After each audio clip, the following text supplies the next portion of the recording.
All right, so you've made it this far. That's good. Now let's get to electives.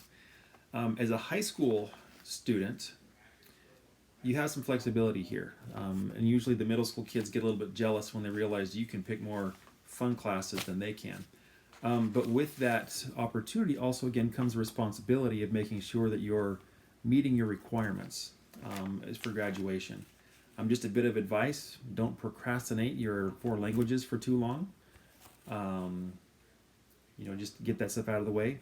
And also just make sure that, as you select your electives, you're pursuing your interests, but also you're meeting your requirements too. As far as electives go, if you've been reading carefully in this request form, and if you also maybe have clicked on the link to look at the table of elective classes, you'll see again in bold underlined text, I do not prioritize electives. As a high school student, depending on the class, you may get preference over younger grades to be in a class.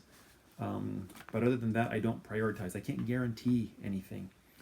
If there's a class you absolutely have to have, then we should be having a conversation face to face, at the beginning of the school year, not here.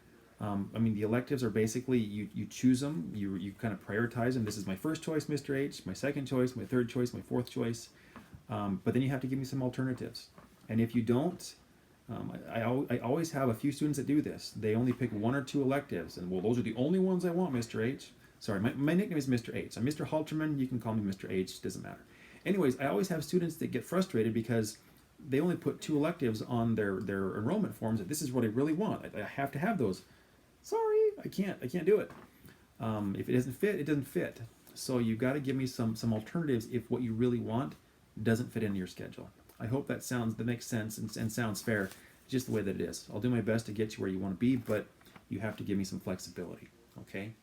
And I'm not going to just read everything. You can kind of click on the link for the electives explanation table there and kind of read through that.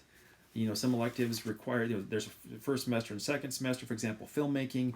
Mr. Hedinger is awesome. He's a lot of fun, but you can't take filmmaking part 2 until you take filmmaking part 1, and they're 2 semester classes. Sports are typically 1 semester class.